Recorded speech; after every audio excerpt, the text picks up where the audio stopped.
Happy Vlogmas! I'm Jen and welcome back to my reading life.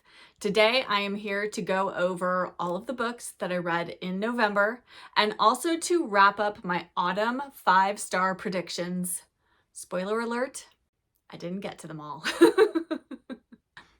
Double spoiler alert, none of them were 5 stars. Oh well, what are you going to do? So grab yourself a cuppa. I don't actually have a cuppa with me at the moment. I have already had so much tea today, so we are just going to get into all the books I read in November. I read 13 books, so it was a very good reading month, and I'm going to share everything I read with you right after this.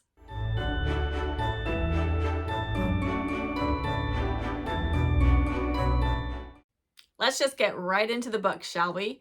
First up, I like to always share the books that I reread or books that I read for buddy reads, group reads, etc. So first up is the one official group read, buddy read, book club book that I read, and it also happened to be a reread for me, and that was Stormy Petrel by Mary Stewart. And we read this for the Cozy Reader Book Club for November. And I will say, this is not my favorite Mary Stewart. This is, I believe it's either, I think it's the second to last book. I think Thornyhold is her last book that she wrote. Stormy Petrel was written at the very end of her career, and I think you can definitely tell. It doesn't have the same drive. There isn't the same development of plot and characters as you find in her earlier books. So if you are new to Mary Stewart, I don't recommend starting with this one, actually. It is a great read for November, even though it's set in early summer, because it's set up near the Isle of Skye. The weather is very stormy and there's a lot of rain, and so it feels very atmospheric for a November read. In this, we follow Rose. She's a Cambridge professor and she is on holiday, as I said, on one of the isles near the Isle of Skye, and she is supposed to be going there with her brother. Her brother gets delayed, and so she is there, and the first night of her arrival, 2 men end up kind of coming into her cottage that she is staying in, and she gets kind of embroiled in what is going on with them. One of them used to live in this cottage. One of them is a relative of sort of the wealthy landowner on the island. And so you go along with Rose as she is figuring out what's going on, who to trust, who not to trust. It's very fun. It's very light. I certainly enjoyed my reread. Like I said, not my favorite Mary Stewart, but still any Mary Stewart is a good Mary Stewart in my book. So be that as it may, take that as you will. I still recommend this, but again, not the place to start with her. But if you've already read a number of Mary Stewart's, then definitely make sure you read Stormy Petrel as well. As always, the rest of the books that I am wrapping up today, I am going to list in order from those that I liked the least to those that I enjoyed the most. And none of these were duds. I enjoyed all of these. I just enjoyed some more than others. This was the month of me starting the first book in a few different mystery series that I have been wanting to get to for a very long time. And first up is a very famous mystery series, a French mystery series, and I'm so glad I finally read the first book, and that is Peter the Latvian by Georges Simenon. This is the first in the Maigret novels, and I will have to say that this felt a little uneven to me because on the one hand, I didn't know what was happening half the time. And on the other hand, I found it so propulsive. There were chapters where I just had to keep going because I needed to know what was happening, even though I wasn't really sure what was happening. And in this, Maigret is on the trail of Peter the Latvian. He's sort of like a, I don't know, underworld kingpin kind of a guy. Like he's somebody that Interpol and, you know, the authorities have been after for a long time, and they finally gotten a read on his location. And so Maigret is, you know, on the chase along with other people who I think are also after this guy. It's very convoluted, the story, I felt, but I still kept turning the pages. Something about Simenone's writing was so engaging, and I am definitely going to be reading more of Maigret, even though this was probably just like a middle of the road mystery for me. I do think he wrapped it up really well, and it did make sense when I got to the end, but I had a lot of confusion along the way. I will just say that. I don't think this will be my favorite of the Maigret novels, but I'm glad I finally started this series, and I am very much looking forward to continuing.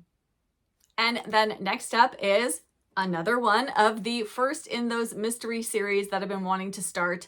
Though actually I did read another book that's much, much later in this series. I read one of the Christmas mysteries that are a part of this series without realizing that I probably should go back and start at the beginning, and then I will probably reread the Christmas mystery whenever I get to it. It's quite a ways into the series. But the series that I started is The Inspector and Mrs. Jeffries by Emily Brightwell. And I listened to this on audio, and the audiobook was wonderful. I very much enjoyed it. I thought it was a lovely start to this Victorian cozy / cozy adjacent mystery series. And Mrs. Jeffries is the inspector whose name I'm blanking on at the moment. She's his housekeeper, and she helps him solve cases because he's not the best at his job. He's not the most creative thinker when it comes to doing his job. And so she sort of helps him along, and you get the sense that she's been doing this for quite some time. And what's fun in this first book is that all of the rest of the servants in his household also know what she's been doing. She thinks she's been doing it sort of surreptitiously, and they're all pretty much aware that she's been helping him for a very long time, and they all get involved in helping as well. And so that's very fun. I really like the cast of characters. I am definitely going to be continuing on with this. It reminded me very much of like the Lady Hardcastle mysteries or the Philida Bright mysteries, where you've got this really fun cast of characters coming together to solve mysteries in a very particular time and place. And I really love the atmosphere of that. And the fact that this is set in Victorian England is just kind of fun. And since I don't often read historical fiction set in the Victorian time period, this is very fun, and I'm looking forward to continuing on with Mrs. Jeffries and the rest of the cast in this lovely series. And then next up is yet another mystery series, though this is the 5th book in a series that I very much enjoy and that I just mentioned in relation to the last mystery I just talked about.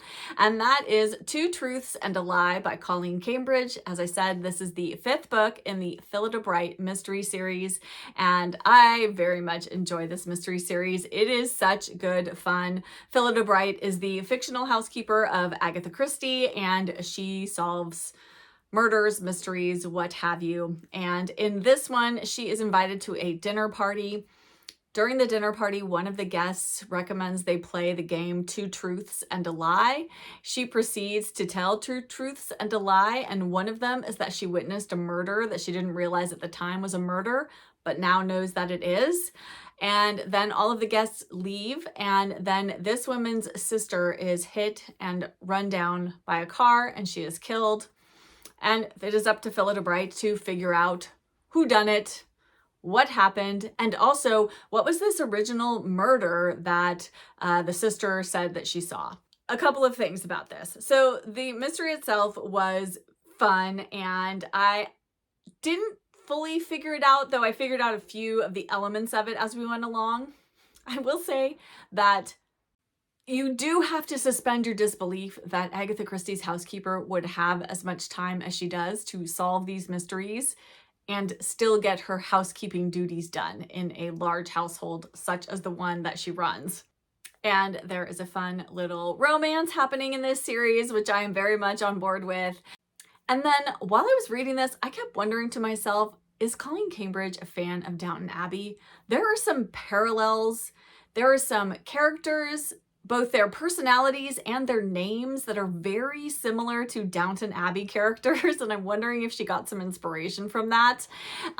So yes, I'm very curious. I might have to see if I can go down a rabbit hole and find out any information about Colleen Cambridge. Even if it's not, I see a parallel there and a little bit of a relationship, so that was just kind of fun because I love Downton Abbey, and so any kind of wink and a nod to it, intended or unintended, is good in my book. I will continue to read this series. It is a very close second to the Lady Hardcastle mysteries for me. It is fantastic on audio. I highly recommend it. It is read by Jennifer M. Dixon, and she does a fantastic job with these. Can't recommend these enough. Definitely give them a go, especially if you like Lady Hardcastle or that cozy adjacent mysteries that I have mentioned in some of my other videos. Next up is a book I'm only going to talk about briefly because this is a book I read and am doing an exclusive review for the Book Jenny's tier of my Patreon. And that book is En Rue Tatin by Susan Loomis. This book has been sitting on my unread shelf for so many years. I can't even tell you how long. I'm so glad that I finally read it.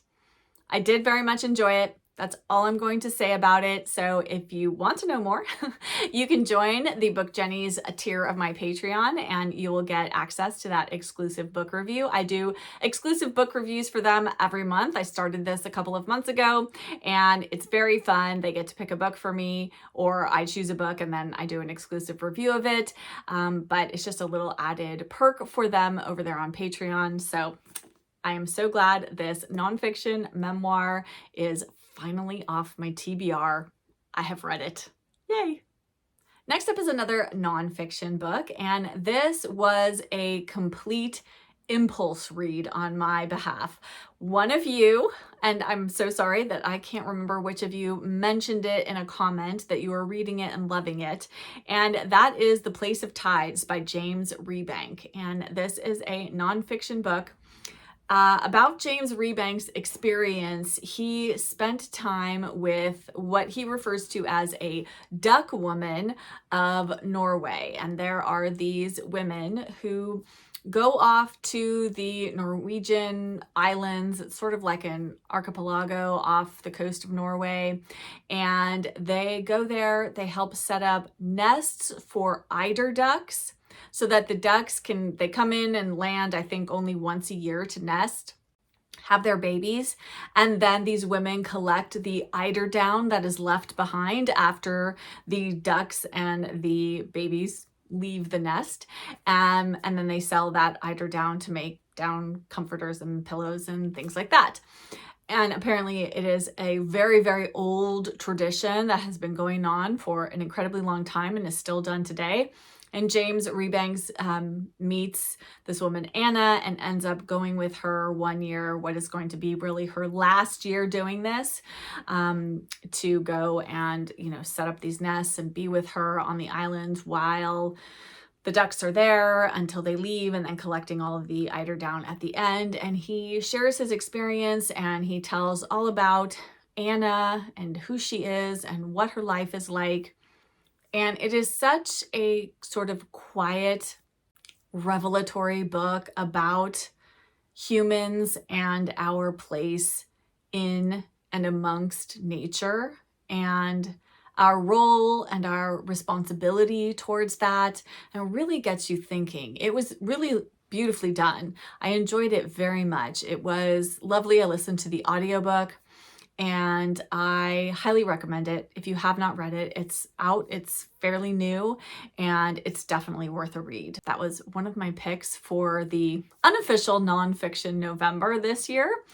I read 3 nonfiction books in November, which was very good. 2 of them were sort of food memoirs, so that was kind of funny, but I did read The Place of Tides as well, and like I said, I highly recommend it. And then next up is the third mystery that was the first of a series I've been wanting to start for a long time. Now, I've read a few other books from this series, but it was so long ago. I don't remember them, so I wanted to start over. It's a very short series, but I wanted to start at the beginning and read all of the books in the series, and that is The Man in the Queue by Josephine Tey. This is the first in the Inspector Alan Grant mystery series by Tey. I believe there are 6 books in the series, so like I said, it's not a very long one. And in this first one, we of course meet Inspector Grant, and a man is murdered while queuing for a theater performance, and it isn't noticed at first that he's been stabbed. He's sort of being propped up because there's all of these people in the queue and they're all, kind of tightly packed together, and then as the line starts to move, he collapses and people realize what has happened. and Inspector Grant has to figure out what is going on. And I decided to listen to this on audio, and actually the audiobook version I listened to was read by Jennifer M. Dixon, who reads the Philida Bright mystery series, and it was fabulous. I love this on audio, though I looked and I don't think she reads any of the other books in the series. If anyone else has a narrator of the Inspector Grant series that you enjoy, please leave that in the comments. I would love to know who else I could listen to, because I think I might listen to all the rest of these, or at least some of them, because I really enjoyed it that way. And I just was completely drawn into the story. I listened to it over the course of just a couple of days. That's how immersed in it I was. And yes, the start to a fantastic series. Josephine Tey is, she's one of the queens of mystery for a reason, and this first book has got me excited to continue on with the rest of Inspector Alan Grant's series. Next up is a book by Molly Clavering, and I actually picked this book to read this month because a few of you said I should read this one before the other book by Molly Clavering that I actually had on my TBR for November, because they follow, I think, some of the same characters. And that book is Susan Settles Down. Well, the book I read is Susan Settles Down. So in this, we follow Susan, of course, and she and her brother Oliver. Oliver has inherited property in the Scottish Highlands, and she goes with him. They move there. She's going to sort of, help keep the house and, do those sisterly things that you do if you're, I guess, sort of edging into spinsterhood, as she refers to herself in the book. And we follow along as they meet all the different people in the community. And, of course, there are some romances and there are some, interesting dynamics amongst the different people in the village and the surrounding farms. And this was just lovely, cozy, domestic, everything that I love about Molly Clavering's writing. Beautiful descriptions of the Scottish Highlands. And now I can actually read Touch Not the Nettle, which is the second book that follows Susan Settles Down. So looking forward to that one. But another great book by Molly Clavering. Can't recommend this enough. Next up is the third and final nonfiction book that I read in November, and this was another food memoir. It was another recommendation by a viewer, and that is Kitchen Yarns by Anne Hood. And this is notes on life, love, and food. And the reason one of you recommended this to me is because Anne Hood is a fan, and she mentions Laurie Colwin in this book. In fact, the very last chapter of this book, which was far and away my favorite, talks about Laurie Colwin. It is exclusively about her, and I'm going to read you a little blurb that Anne Hood says about Laurie Colwin because it speaks to me and it is exactly what I love about Laurie Colwin. So I'm going to share that with you very quickly. She says, "I would smile at just how perfect her descriptions were and at how perfectly she captured real people. I don't work, I'm lazy. I don't do anything very important. I just live day to day enjoying myself," a character tells us in Colwin's 1978 novel, Happy All the Time. To me then, and still now, Laurie Colwin was a kind of Manhattan Jane Austen. Her novels and stories examined ordinary people and ordinary lives, the very kind of writing I wanted to do. Even though she tackled themes like marital love and familial love, themes that might be construed as sentimental, Colwin appreciated and plumbed the ambiguities of relationships, always turning a sharp eye on them. And that just perfectly sums up all that I love about Laurie Colwin and why I think she is such a brilliant writer. Anne Hood has put it into words for me, and I so appreciate that. I very much enjoyed Kitchen Yarns.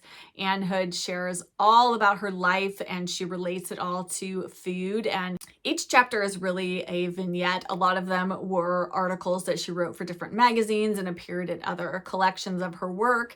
And so you get a little story about Anne and her life, and then you get a recipe or a couple of recipes at the end of each chapter. And it was so lovely. It was very down to earth. It reminded me a lot of Laurie Colwin's home cooking. I mean, her writing style is slightly different, but very domestic, very draws you into her and her life. And if you're a fan of Laurie Colwin and her home cooking and more home cooking books, or you like food memoirs, then I definitely recommend that you give Kitchen Yarns a read. Next up was a book that I finished way back in the early part of November, and it almost feels like I read it in another life. But I am so glad that I did. I absolutely love this book, and this is an author I've been wanting to read for a very long time, and that is The Little Stranger by Sarah Waters. And this is very much a gothic novel. We are following a young doctor, and he gets involved with this family. It takes place after World War II, and the family are living in their crumbling family manor house. There is the mother and her daughter and son are all living in this house, and you just kind of follow along as some strange things begin happening. And this was so atmospheric and so engaging. Sarah Waters' writing is fabulous. This has got a little bit of sort of, spooky, possibly supernatural, something happening in it. You're not quite sure what is going on, but I was completely just drawn into this world, and I am so excited to read more by Sarah Waters. I want to read everything she's written now that I have read this. This was fantastic. If you like that very sort of gothic, spooky, it's not scary, but it's got that very sort of eerie, feels like there's just like a fog setting over everything. And it's so atmospheric. Perfect for autumn reading. If this sounds good to you, I highly recommend you pick this one up. I loved it. And then another book, I just picked up one evening when I was a bit at loose ends and I had a few minutes, and I just wanted something sort of quick and light to read. And so I decided to read Autumn Story from my Brambley Hedge collection by Jill Barklam. And if you don't know Brambley Hedge, it is all of these stories about these adorable mice that live in Brambley Hedge. And it's just sweet and cozy and so domestic. Look at these illustrations. I just want to dive into this world. I love all things tiny and miniature. I loved the Borrowers. I loved the Littles when I was small. Anything tiny. I think it's why I loved doll houses, just miniature anything, miniature furniture, things, tables made out of spools of thread, and, thimbles as drinking glasses. And I just love everything about that. It's so just cozy and charming to me. And if you like that too, definitely give the Brambley Hedge books a read. Yes, they're for children, but I just think they're so sweet and they're so wonderfully charming. And they just have such a lovely vintage feel to them. And yeah, I just love dipping out of this beautiful collection that I have. And then my final two books, I'm just going to talk about them together because they are part of a trilogy, and I just can't talk about one without talking about the other, and they are both fantastic. And that is A Brief History of Montmoret and The Fitz-Osbornes in Exile by Michelle Cooper. A Brief History is the first book in the series, and The Fitz-Osbornes in Exile is the second book in the trilogy. And I'm currently in the middle of The Fitz-Osbornes at War.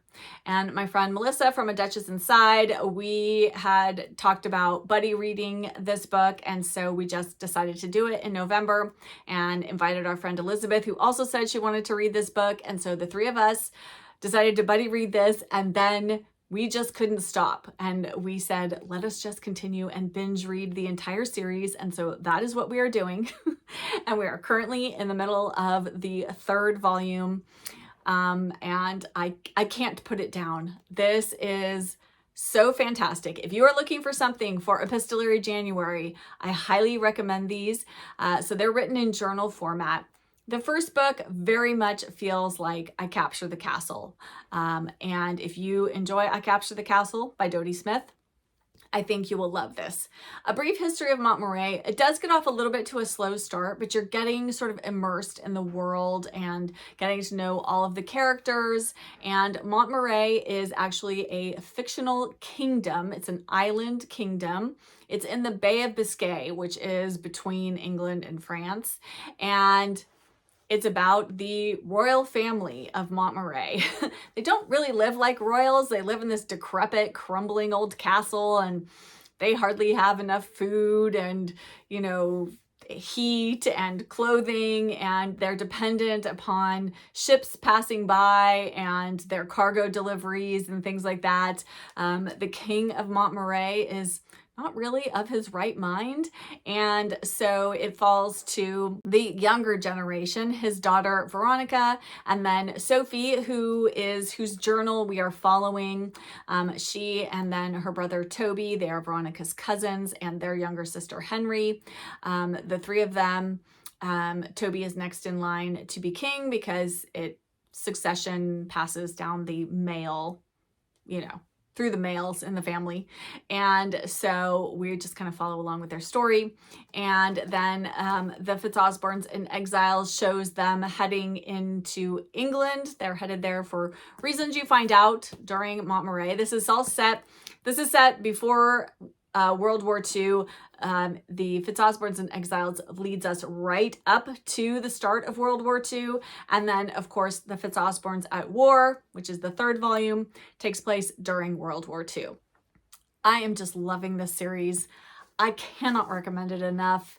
It is so immersive. The characters are so wonderful. I am so engrossed in what's happening. If you're looking for something to read for Epistolary January or just any time at all, I highly, highly, highly recommend this trilogy. And then finally, I wanted to give a quick update on my autumn 5-star predictions. I'm not sure I'm going to continue to do 5-star predictions because I'm not very good at reading all the books that I need to read for this. I don't know. Is this something you guys want me to continue doing? Let me know that down in the comments, and then I will think about it. Maybe I need to get better about doing it on a quarterly basis so I could do some 5-star predictions for the first quarter of 2026 and go from there. Let me know. But if you're not interested, then I may just set this whole idea aside. Sometimes you try things and they work. Sometimes you try things and they don't. But let us wrap this up because I did say I was going to do that. So of the 5-star prediction books that I selected to read from October to the end of November, I read 3 of them, which actually that's not too bad. None of them were 5 stars. I said that at the beginning. None of them were 5 stars. There were a few that were very close to 5 stars for me though. So first up, I read Jennifer Hecate Macbeth, William McKinley, and Me, Elizabeth by E.L. Konigsberg. I read this in October. You can head to my October wrap-up video if you want to see all my thoughts on this. I did very much enjoy this. I think I gave it either 4 or 4.5 stars. It's not as good as From the Mixed Up Files of Mrs. Basil Frankweiler by her, but it was a fun autumnal read and I definitely recommend it. So good, not quite 5 stars though. And then next up, the other 2 books I read, I just talked about in this wrap up. So the first was Kitchen Yarns by Anne Hood. I very much enjoyed it. Again, 4.5 stars probably for this one. And then A Brief History of Montmoret by Michelle Cooper, another 4 to 4.5 stars. I think this is a series that just gets better as it goes along, and probably the final book, I'm hoping it's going to be 5 stars because this was 4, book 2 was 4.5. I have high hopes that the third book is going to be 5 stars. And then the 2 books I didn't read, the first one is because I ended up being told that I should read another book first before I read that one, and that is Touch Not the Nettle by Molly Clavering. So instead, I read Susan Settles Down, which I very much enjoyed. It was a solid 4-star read for me, and I'm very much looking forward to Touch Not the Nettle. Will this be 5 stars? It might be, because I really, really enjoyed Susan Settles Down. So more of the same characters, yes please, and I don't know, we shall see. I'm so bummed that I didn't get to this book because I really want to read it, but it's not going to happen in December, I don't think. And that is The Half Crown House by Helen Ashton. a number of you have said you've read this and loved it, and I think I'm going to love it too. I just didn't get to it. Sometimes that happens, even with the best of reading intentions. Maybe I'll put this on my January TBR or into my first quarter 5-star predictions if I decide to continue doing that. But I still do have high hopes for this one. So yeah. So that is it. Those are my 5-star prediction wrap up. 3 reads that were very good reads, even if they weren't 5 stars completely. And then 2 that I didn't get to. So 3 out of 5, not bad, more than half. We will take it. And that will wrap up my November reading and my 5-star predictions for autumn. I would love to chat with you down in the comments. Have you read any of the books that I talked about? Or are you planning to add any of them to your TBR? And what was your favorite read in November? And did you have any 5-star books that you read this past month or in the autumn months? I would love to hear that as well. Share all of your November and autumnal reading loveliness down in the comments below. And if you're here but you don't have anything you'd like to add, but you want to let me know you were here because comments really do help my channel, then why don't we leave one last autumnal emoji set down in the comments? So whatever your favorite autumn emojis are, leave those there for me. I love seeing that you were here, and having those emojis brighten up the comment section is so, so lovely. And they really do help my channel, as do likes and now hypes. If you saw in my first Vlogmas video, I talked about hypes. I will put again right here where you can find them. They are below the video, below where you hit the like button. They're only available on the mobile app. So you need to have the YouTube app to use the hype button. So if you're using a web browser, you won't see it on there.